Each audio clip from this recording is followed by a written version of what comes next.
Do Jornal Público, este é o P24.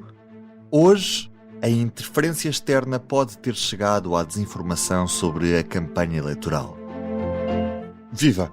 É uma suspeita dos investigadores do Media Lab do ISCTE que detectaram pela primeira vez indícios de interferência externa nas eleições em Portugal. Em causa estão anúncios online que atingem diretamente os dois principais partidos, PS, que é acusado de corrupção, e depois há outro vídeo que acusa o PSD de fazer cortes durante o período da Troika.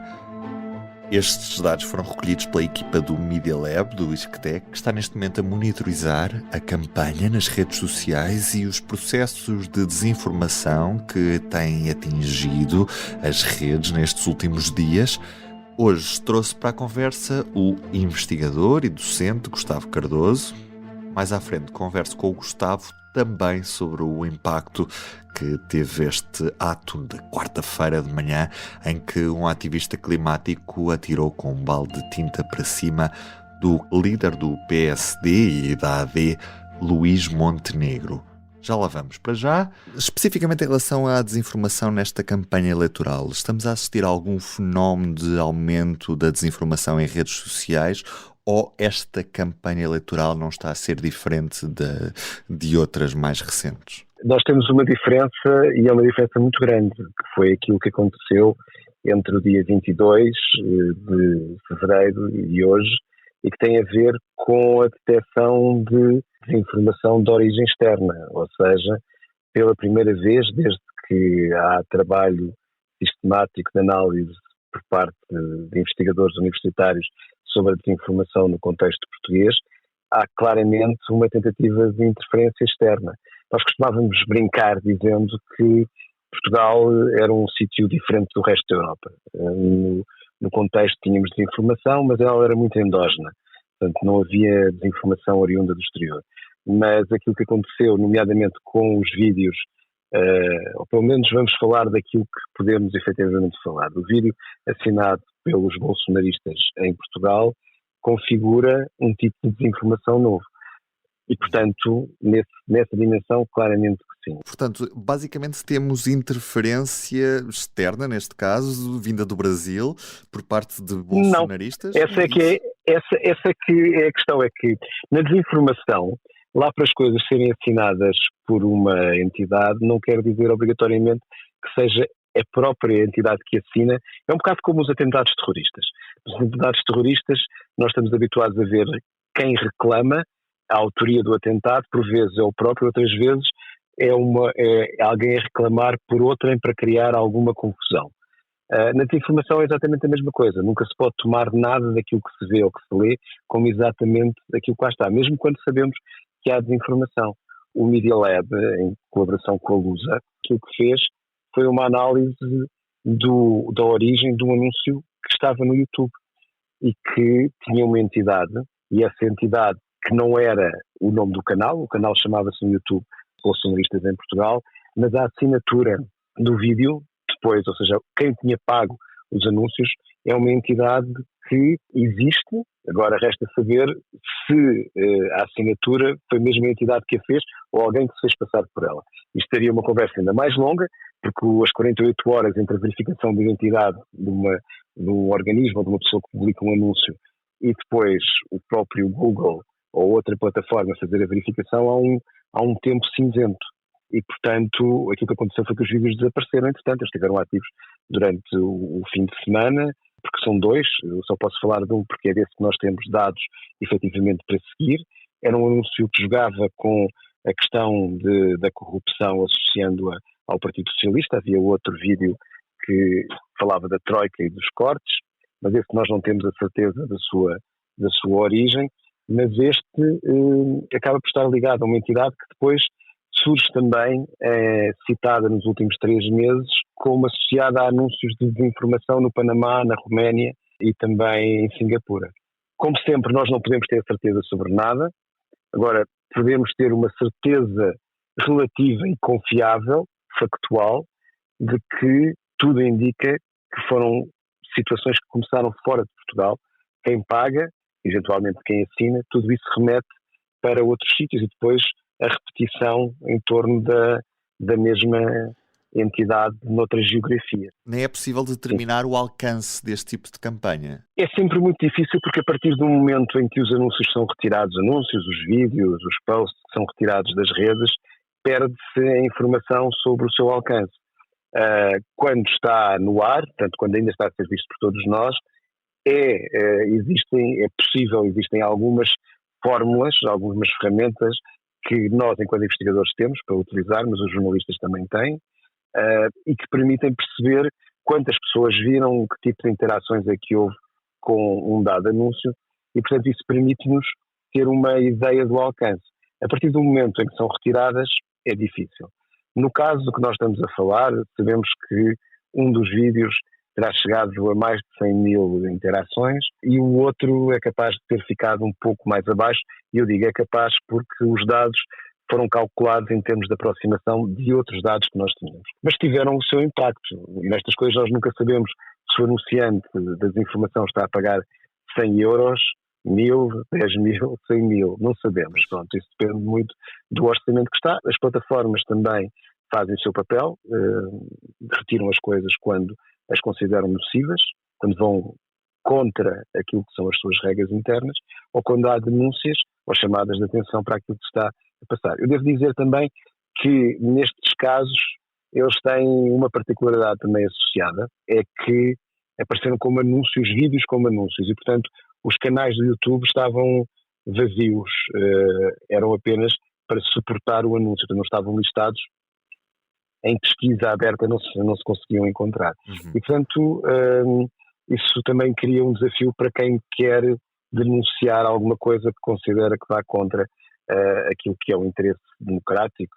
O que nós tínhamos eram anúncios que nomeadamente, utilizavam o público para dar credibilidade e, portanto, é uma das características dos anúncios desinformativos.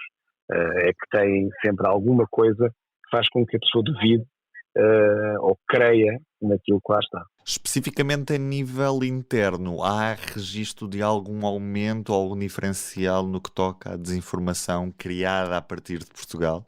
Eu acho que nós temos uma democracia onde a maior parte dos partidos tem algo a perder se fizer, ou seja, a relação custo-benefício é claramente dependente para o custo. Se descobre que alguém está a fazer efetivamente desinformação, tende a ser culturalmente neste momento, ou seja, neste momento de 2024, tende a ser mal visto e a ser um peso político para o partido que o fizer.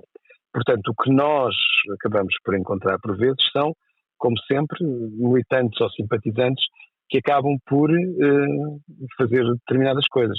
Um exemplo que não tem a ver diretamente com partidos, mas refere partidos. Uma das coisas que tem estado muito presente são comentários supostamente atribuídos ao cardeal Tolentino Mendonça relativamente ao Chega. Não tem nada a ver com ele, não tem nada a ver com o Chega, mas alguém criou e as pessoas partilharam aquilo. E as pessoas partilham porque concordam com o que lá está, ou porque acham que tem alguma, ou seja, tem alguma aderência, entre aspas, àquilo que são as suas visões, os seus valores, etc. E, portanto, depois partilham. Mas é desse tipo de desinformação que nós estamos a falar. Muito diferente. Também é verdade que nas campanhas, que é onde nós estamos, nós encontramos coisas que estão muito na fronteira. Mas uma coisa é a liberdade de expressão, que isso é salvaguardada e é um bem sacrossanto, assim se podemos dizer. Outra coisa é a tentativa de manipular. Por vezes funciona, mas tende a funcionar mais com as pessoas que já estão nesse comprimento de onda, se assim podemos dizer também. Uhum. É muito difícil convencer alguém de alguma coisa quando ela percebe o assunto, quando está por dentro. Portanto, a desinformação também joga muito no reforçar. Especificamente o que aconteceu na manhã desta quarta-feira, em que vimos o líder do PSD, Luís Montenegro, a ser atingido por um balde de tinta verde por parte de ativistas climáticos, já não é a primeira vez que estes ativistas acabam por ter ações que que ganham uma escala mediática grande. A pergunta é se neste momento este tipo de ações ainda são vantajosas e para quem? Ou seja, quem é que no fundo acaba por ganhar com este tipo de situação? Ou se perdem todos Bem, no final de contas? atendendo a que, em princípio, não existe dano físico na pessoa que recebe a tinta, apenas o desconforto, eu quase que faria ironia dizendo que em Portugal não se é político, se não político a sério, se não se tiver apanhado com tinta verde. Portanto, porque a vulgarização daquilo que se passa acaba por nos levar para esse ponto. E, portanto, os ativistas também escolhem os políticos que eles consideram como sendo importantes. Primeiro-ministros, ministros das Finanças, candidatos a primeiro-ministro. Portanto, há uma espécie de normalidade nestes protestos. Pronto, eu acho que isso é a primeira coisa a retirar daquilo que acontece. Em segundo lugar, a questão do aproveitar a quem. Bem, os ativistas querem chamar a atenção, portanto, o seu objetivo é ter a mediatização.